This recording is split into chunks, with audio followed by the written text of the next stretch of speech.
आईनी बेंच की बात हुई तो लॉ मिनिस्टर अटॉर्नी जनरल ने फिर से कहा कि अगर इसके अंदर एज लिमिट इंक्रीज हो जाए तो काजी फाइजी साहब इस बेंच का हेड होंगे। बहुत अच्छी बात है, चीफ जस्टिस होता ही एक बहुत ही मुतबर शख्स है, आप उसको बनाएं। आपको जस्टिस याह्या अफरीदी के अंदर एक बहुत अच्छे चीफ जस्टिस दस्तयाब हैं।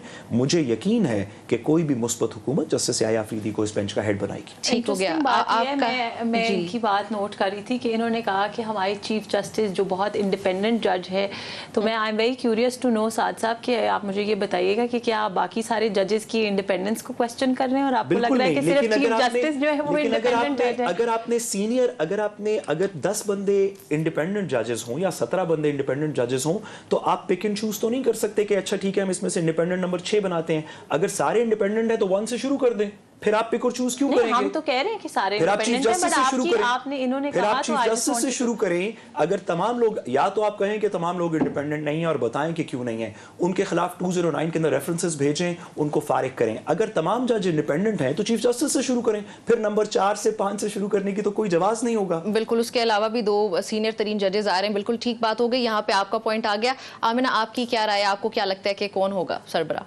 देखिए, I think it's too early to say anything. और सबसे इंपॉर्टेंट बात ये है, बिल्कुल हो सकता है कि चीफ जस्टिस हो। ज़रूरी बात ये है कि जो रूल्स हैं उनके अंदर कोई ऐसी ममानियत नहीं है। कमीशन जिसको चाहे 5 लोगों को नॉमिनेट कर सकती है, उन 5 में से जो सीनियर मोस्ट होगा। कहीं पे ये तो नहीं लिखा हुआ ना कि आपने सीनियर मोस्ट को जो है सुप्रीम कोर्ट से लेके जाना है जुडिशल बेंच के अंदर, ये कहीं नहीं लिखा हुआ। तो जिन 5 का नाम दिया जाएगा, उन 5 में से जो सीनियर मोस्ट होगा वो ऑटोमेटिकली जो है वो सरबराह चुना जाएगा। सो आई थिंक ये it's too early to decide. परसों जब इसकी मीटिंग होगी जुडिशल कमीशन की तो जब हमारे सामने चीज़ें आ जाएंगी। लेकिन एज ही सेड, मेरा नहीं ख्याल कि अगर जस्टिस याह्या अफरीदी भी उस बेंच का हिस्सा बनते then obviously definitely he will be the senior most. तो इसके अंदर कोई कबाहत ना है, ना हुकूमत वक्त को है, ना कोई ऐसी बात है, बट जो कमीशन कलेक्टिवली डिसाइड करेगा that will be the final decision. ठीक हो गया। साथ साथ सूबाई सतह पे आ जाते हैं। अब सूबाई सतह पे आईनी बेंचेस की तश्कील का क्या तरीक़ाकार है, क्या मामला होगा, वो किस तरह से मैनेज किया जाएगा? 26वीं तरमीम के अंदर जो प्रोसीजर लिखा हुआ है उसके अंदर तमाम सूबों को अपनी अपनी हाई कोर्ट्स के अंदर आईनी बेंच की तकर्री करने के लिए अपनी असेंबलीज में से एक रेजोल्यूशन पास करनी है। ओके।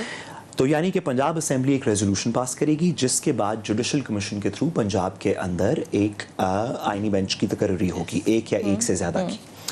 अब सवाल ये है, और ये सवाल हुकूमत वक्त को 26वीं तरमीम के वक्त कॉन्टम्पलेट करना चाहिए था, कि अभी हमने देखा 2 दिन पहले सिंध हाई कोर्ट के चीफ जस्टिस और एक दूसरे जज साहब ने 2 मेंबर के बेंच ने 26वीं तरमीम के ऊपर नोटिस जारी कर दिया और कहा कि क्योंकि अभी तक सिंध हाई कोर्ट ने कोई रेजोल्यूशन पास नहीं की तो हम तमाम लोग ये मुकदमा सुन सकते हैं।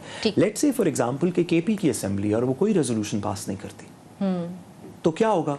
उनके तमाम जजेस जो हैं वो कॉन्स्टिट्यूशनल बेंच की तरह पे काम करते रहेंगे। जब आप आइन की कोई तरमीम देखें, जब आप आइन का कोई मैकेनिज्म देखें, तो या उसमें कोई डेडलाइन लगाएं या उसका कोई कॉन्सिक्वेंस क्रिएट करें।